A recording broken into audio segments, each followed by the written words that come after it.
नमस्कार। स्वागत है आपका सुनो कहानी में। आज की कहानी का शीर्षक है ठाकुर का कुआं, जिसके लेखक हैं श्री प्रेमचंद जी। तो आइए चलते हैं कहानी की ओर। जोखू ने लोटा मुंह से लगाया तो पानी में सख्त बदबू आई। गंगी से बोला, अरे ये कैसा पानी है, हमारे बास के पिया नहीं जाता। एक तो गला सूखा जा रहा है और तू सड़ा पानी पिलाए देती है। गंगी प्रतिदिन शाम पानी भर लिया करती थी। कुआं दूर था, बार बार जाना मुश्किल था। कल वो पानी लाई तो उसमें बू बिल्कुल न थी। आज पानी में बदबू कैसे? जब उसने लोटा नाक से लगाया तो सचमुच बदबू थी। जरूर कोई जानवर कुएं में गिरकर मर गया होगा, मगर दूसरा पानी आवे कहां से? ठाकुर के कुएं पर कौन चढ़ने देगा? दूर से ही लोग डांट भगाएंगे। हाँ, साहू का कुआं गांव के उस सिरे पर है, परंतु वहां भी कौन पानी भरने देगा? अब कोई तीसरा कुआं तो गांव में है ही नहीं। जोखू कई दिन से बीमार है। कुछ देर तक तो प्यास रोके चुप पड़ा रहा, फिर बोला, तो हमारे प्यास के रहा नहीं जाता। ला, थोड़ा पानी नाक बंद करके पी लूंगा। गंगी ने पानी न दिया। खराब पानी से बीमारी बढ़ जाएगी इतना जानती थी, परंतु ये न जानती थी कि पानी को उबाल देने से उसकी खराबी जाती रहती है। बोली, ये पानी कैसे पियोगे? न जाने इसमें कौन जानवर मरा है। कुएं से मैं दूसरा पानी लाए देती हूं। जोखू ने आश्चर्य से उसकी ओर देखा। अरे पानी कहां से लाएंगे? अरे ठाकुर और साहू के दो कुएं तो हैं, क्या एक लोटा पानी न भरने देंगे? अरे हाथ पांव तुड़वा आएगी और कुछ ना होगा। बैठ चुपके से, ब्रह्म देवता आशीर्वाद देंगे। ठाकुर लाठी मारेंगे और साहू जी एक के पांच लेंगे। गरीबों का दर्द कौन समझता है? हम तो मर भी जाते हैं तो कोई द्वार पर झांकने नहीं आता। कंधा देना तो बड़ी बात है, अब ऐसे लोग कुएं से पानी भरने देंगे? इन शब्दों में कड़वा सत्य था। गंगी क्या जवाब देती, किंतु उसने वो बदबूदार पानी पीने को न दिया। रात के 9 बजे थे। थके मांदे मजदूर तो सो चुके थे। ठाकुर के दरवाजे पर 10-5 बेफिक्रे जमा थे। मैदानी बहादुरी का तो अब न जमाना रहा है न मौका। कानूनी बहादुरी की बातें हो रही थी। कितनी होशियारी से ठाकुर ने थानेदार को एक खास मुकदमे में रिश्वत दी और साफ निकल गए। कितनी अकलमंदी से एक मार्के के मुकदमे की नकल ले आए। नाजिर और मोहतमीम सभी कहते थे नकल नहीं मिल सकती। कोई 50 मांगता तो कोई 100। यहां बेपैसे कौड़ी नकल उड़ा दी। काम करने ढंग चाहिए। इसी समय गंगी कुएं से पानी लेने पहुंची। कुप्पी की धुंधली रोशनी कुएं पर आ रही थी। गंगी जगत की आड़ में बैठी मौके का इंतजार करने लगी। इस कुएं का पानी सारा गांव पीता है, किसी के लिए रोका नहीं है।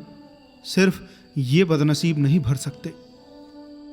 गंगी का विद्रोही दिल रिवाजी पाबंदियों और मजबूरियों पर चोटें करने लगा। हम क्यों नीच हैं और ये लोग क्यों ऊंचे हैं? इसलिए कि ये लोग गले में तागा डाल लेते हैं। यहां तो जितने हैं एक से एक छठे हैं। चोरी ये करे, जाल फरेब ये करे, झूठे मुकदमे यही करे।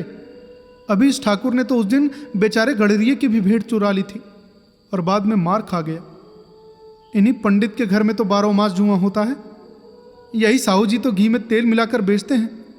काम करा लेते हैं, मजदूरी देते नानी मरती है। किस किस बात में हमसे ऊंचे हैं? हम गली गली चिल्लाते नहीं कि हम ऊंचे हैं, हम ऊंचे हैं। कभी गांव में आ जाती हूं तो रस भरी आंख से देखने लगते हैं, जैसे सबके छाती पर सांप लौटने लगता है। परंतु घमंड यह है कि हम ऊंचे हैं। कुएं पर किसी के आने की आहट हुई। गंगी की छाती धक धक करने लगी। कहीं देख ले तो गजब हो जाए, एक लात भी तो नीचे न पड़े। उसने घड़ा और रस्सी उठा ली और झुककर चलती हुई एक वृक्ष के अंधेरे साये में जा खड़ी हुई। कब इन लोगों को दया आती है किस पर? बेचारे महंगू को इतना मारा कि महीनों लहू थूकता रहा। इसीलिए तो कि उसने बेगार न दी थी। इस पर ये लोग ऊंचे बनते हैं। कुएं पर स्त्रियां पानी भरने आई थी। इनमें बात हो रही थी।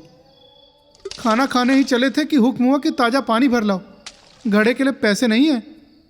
अरे हम लोगों को आराम से बैठ देखकर जैसे मर्दों को जलन होती है। हाँ बहन, ये तो ना हुआ कि कलसिया उठाकर भर लाते, बस हुक्म दिया कि जाओ ताजा पानी भर लाओ, जैसे हम लौंडिया ही तो हैं। अरे लौंडिया नहीं हो तो और क्या हो तुम? रोटी कपड़ा नहीं पाती, 10-5 रुपए भी छीन छपट कर ले ही लेती हो। और लौंडिया कैसी होती है? अरे मत लजाओ दीदी, क्षण भर आराम करने को जी तरस कर रह जाता है। इतना काम किसी दूसरे के घर कर देती तो इससे कहीं आराम से रहती। ऊपर से वो एहसान मानता। यहां तो काम करते करते मर जाओ, पर किसी का मुंह ही सीधा नहीं होता। दोनों पानी भरकर चली गईं तो गंगी वृक्ष की छाया से निकली और कुएं की जगत के पास आई। बेफिक्रे चले गए थे। ठाकुर भी दरवाजा बंद कर अंदर आंगन में सोने जा रहे थे। गंगी ने क्षणिक सुख की सांस ली। चलो किसी तरह मैदान तो साफ हुआ। अमृत चुरा लाने के लिए जो राजकुमार किसी जमाने में गया था, वो भी शायद इतनी सावधानी के साथ और समझ बूझ कर न गया हो। गंगी दबे पांव कुएं की जगत पर चढ़ी। विजय का ऐसा अनुभव उसे पहले कभी न हुआ था। उसने रस्सी का फंदा घड़े में डाला, दाएं बाएं चौकन्नी दृष्टि से देखा, जैसे कोई सिपाही रात को शत्रु के किले में सुराख कर रहा हो। अगर इस समय वो पकड़ ली गई तो फिर उसके लिए माफी या रियायत की रत्ती भर उम्मीद नहीं। अंत में देवताओं को याद करके उसने कलेजा मजबूत किया और घड़ा कुएं में डाल दिया। घड़े ने पानी में गोता लगाया, बहुत ही आहिस्ता, जरा भी आवाज न हुई। गंगी ने 2-4 हाथ जल्दी जल्दी मारे। घड़ा कुएं के मुंह तक आ पहुंचा। कोई बड़ा शहजोर पहलवान भी इतनी तेजी से न खींच सकता था। गंगी झुकी कि घड़े को पकड़कर जगत पर रखे कि एकाएक ठाकुर साहब का दरवाजा खुल गया। शेर का मुंह इससे अधिक भयानक न होगा। गंगी के हाथ से रस्सी छूट गई। रस्सी के साथ घड़ा धड़ाम से पानी में गिरा और कई क्षण तक पानी में हिलकोरे की आवाजें सुनाई देती रहीं। तभी ठाकुर ने आवाज लगाई, कौन है? अरे कौन है वहां? वो पुकारते हुए कुएं की तरफ आ रहे थे और गंगी जगत से कूदकर भागी जा रही थी। गंगी ने घर पहुंचकर देखा कि जोखू लोटा मुंह से लगाए वही मैला गंदा पानी पी रहा है।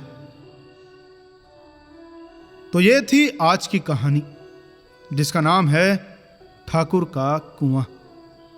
ऐसी ही अन्य कहानियों के लिए इस चैनल को सब्सक्राइब करें और हमें कमेंट में बताएं कि आपको यह कहानी कैसी लगी। मिलते हैं आपसे अगली कहानी में।